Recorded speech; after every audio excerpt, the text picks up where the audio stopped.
One down. Several hundred million billion to go. Oh, next on the docket. InvaderVie. Y'all remember InvaderVie, right? I made a video about her.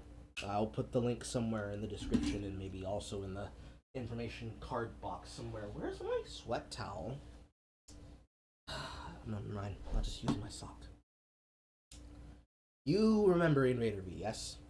She's the streamer that was poor shaming people on stream for not giving her money, specifically during the coronavirus. I'll call it the coup. And her entire claim to fame there, for a bit, was that, plus the fact that she had people defending her, like Destiny, because she had sex with Destiny. And Destiny felt behooven to stand for his queen and goddess and protect her. I think it was a Raj Royale. Or maybe it was a Trainwreck scuffed podcast or something. I don't remember at this point in time. It's irrelevant. But the other day, there was a follow-up to this that happened after it, where she either had a batshit insane reaction, dude, or, and I say this with all respect given, she is the smartest fucking female I have ever seen in the history of business, especially on a platform and an industry like broadcasting and Twitch.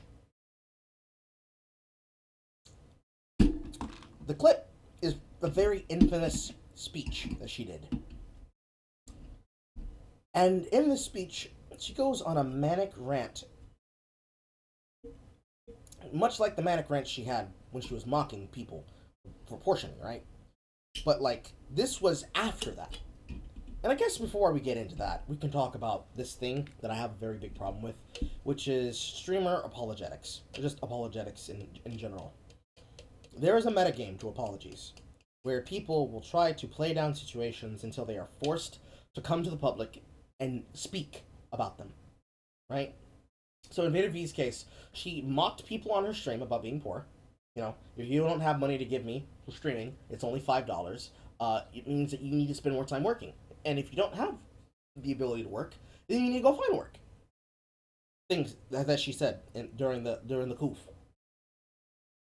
Then this got ratcheted up over and over and over again until her name got put so far in the cycle by so many people covering her that she had to do what most streamers do. You know,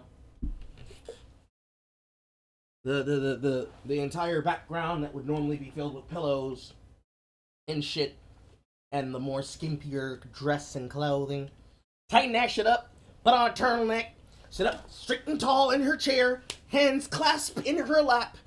Nothing in the background to distract you. I am very sorry. What I said was disrespectful. What I said was tone deaf.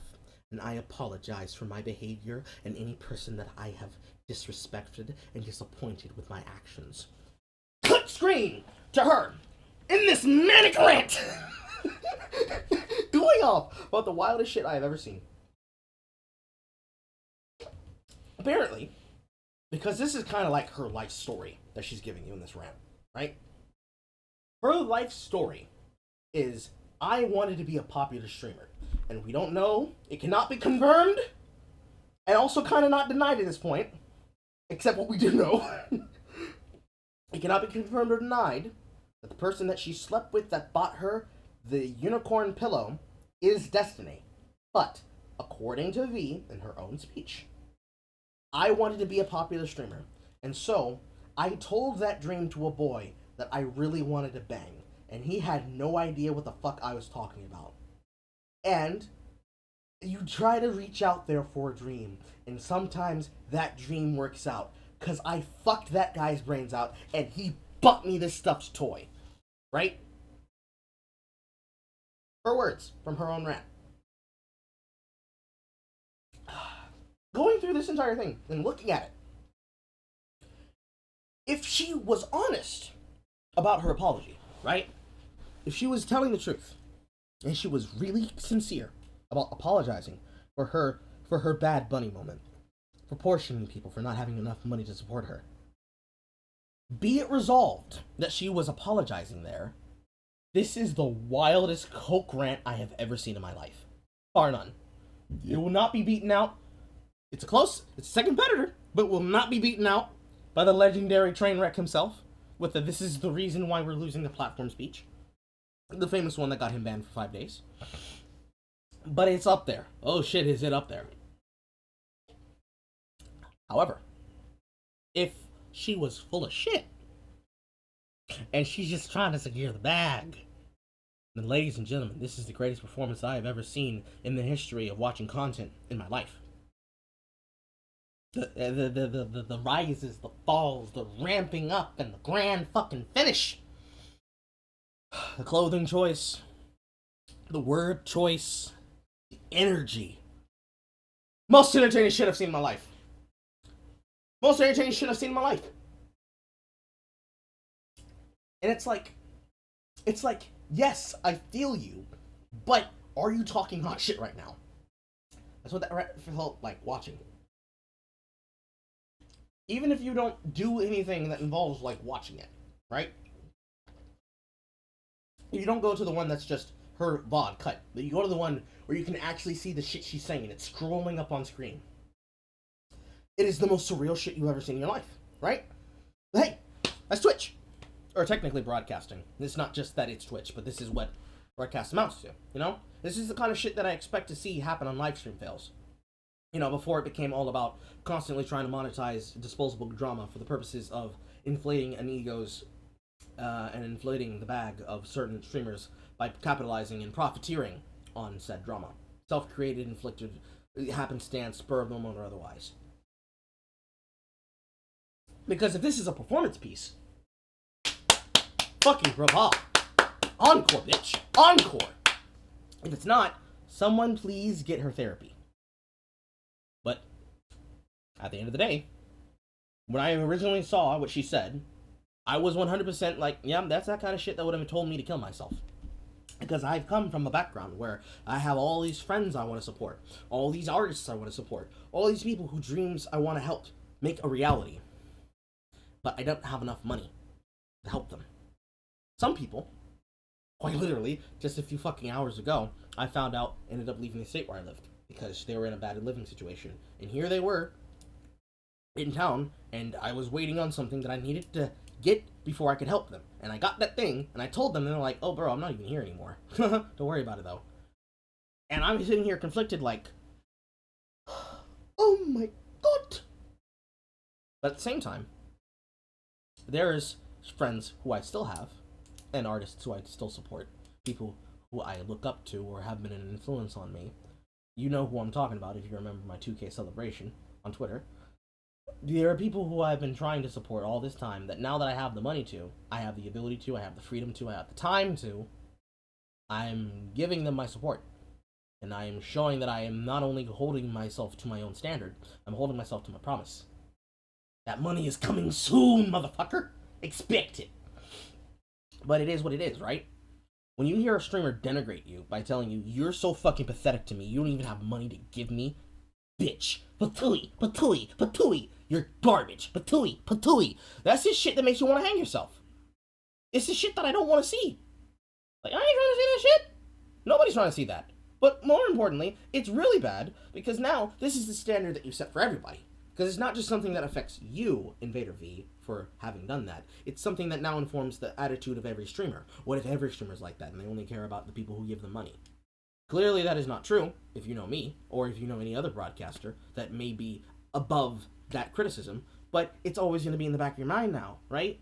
Every person who puts themselves in front of the camera or makes content for you to offer and laugh at. What if they're just an extension of the brand that they're trying to connect to get you to give them attention? You know, haha, funny content. Oh no, it's a corporation trying to get money from me. No! Right? You try to build up this personal relationship that is either a sense of respect, a sense of admiration, or a sense of appeal, whether it be emotional or otherwise, to the content that is produced by somebody. And then out of the blues, they tell you, oh, yeah, I totally remember you. You're the one that gave me the X so-and-so, right? Yeah, but I don't remember you because you haven't been donating recently. So, bye! That kind of shit makes you want to throw yourself off a cliff. Because that's the basis of people being preyed upon with parasocial relationships. That's a very, very toxic thing to have. Especially in broadcasting. Because it's worse when you see them live. Right? It's one thing if They made content that was scumbag before, or they made content that was wholesome and then they became a scumbag. So, a good example being me or Aaron Hansen, where I've made content that was admittedly not the best, and then now I'm improving to somebody with the means of fake positivity, like Aaron Hansen and the Game Grumps, who, rather than addressing the fact that they are responsible for what they're responsible for, simply having a whole bunch of people who will protect them on the internet by saying, because you see it in the thread, it's there in this description box. You can see it in that tweet that I posted, where they will say, "Oh yes, all of those YouTube animators, all those people who came from Newgrounds are all just shitty fucking people. But you know who's not? Aaron Hansen. He's the only one who got out of that environment." It's like, bitch, what the fuck are you talking about? What are you talking about? What are you actually? No, we did not escape that. He distanced himself from it because he wanted easy money and ass pats from people like you that will defend him and say he's totally not. He's a total non-chud. He can't be chuddy because if he's chuddy, then I'm chuddy. It's really what it comes down to at that point. Where you have a whole bunch of shit content creators who will put that idea in people's minds to say, "Oh no, I can't be shit because if I'm shit, that means all of the other creators are shit because surprise, we're all like this." Of course, that's not the reality there, right? That's not what you want to come away with. You don't want to be doom-pilled about the entirety of the internet and any person that you ever relate to just being out for them, right? You don't want to come out here to my channel if you're a person who watches my content and come to my channel and think, "Carl will never be like that. Carl's a respectful, wholesome boy. He smokes cigars. He fucks. He plays video games, and he can break down his video games. He really appreciates what he does. He can't be like that." And then, in that alternate future, you come around one time and it's like, "No, there's a video about Carl. He groomed women. He robbed a bank. He killed God." You know, that's that kind of content. You don't want to be surprised by that because that just makes you really sad inside, especially if that's a person that you really looked up to and that they really squandered their talent if they're talented. And at the same time, at the end of the day, that's always going to be a fear in the back of your mind. I know it's a fear in the back of my mind. I'm always worried about it. I'm worried that by making shit and by doing something better to enrich my life and to help and support the friends and associates around me, that I'll somehow change for the worse. I always am scared of it. Fame is something that I struggle with. And not because I can't handle it, but because I can handle it too well. I'm too good at this. I have too much of a take and a lean. If I don't watch myself, I could become my own worst enemy and my own worst imagination.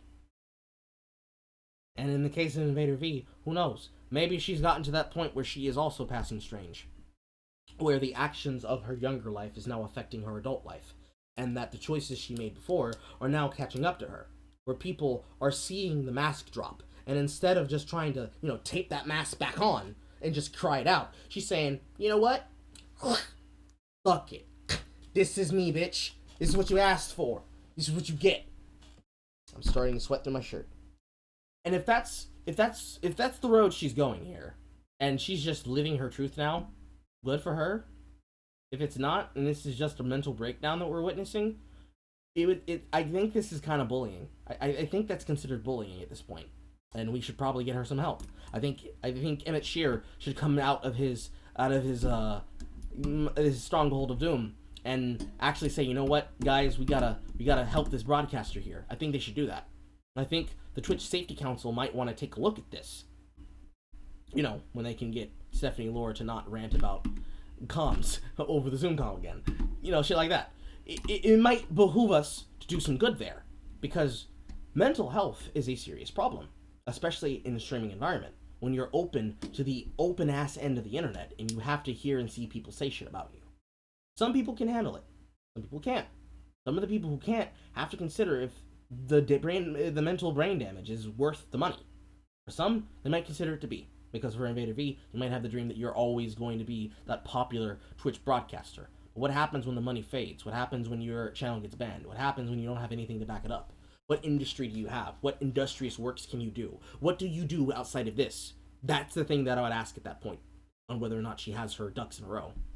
I would love to interview her at some point in time for the audacity, but I don't know if she'll ever take the offer. Who knows? I have no clue. I could always float that bill. Onwards and upwards, right? But yeah, if be it resolved that she is the fake and the gay, and she never once believed that she could be wholesome, and this is just her grifting for the bag. Love for you. Most entertaining shit I've seen in my fucking life. If this is just her cracking under pressure, and she needs somebody in her corner who's gonna say, guys, she needs help. No, seriously, this is the real one this time. I'm gonna be the one to raise my hand and say, hey, we should start talking about that. Because I don't know if y'all been paying attention, but people have had some very interesting takes about what they think bullying is. And I, for one, would love to see what they think about that. I don't know. Do they even care? Are they even concerned? Does he even check the radar? I don't fucking know. But it is what it is, I guess. Still, it is the most entertaining shit I've ever seen on YouTube. Or Twitch, by far. Honestly. If that was acting, she needs to get a fucking contract.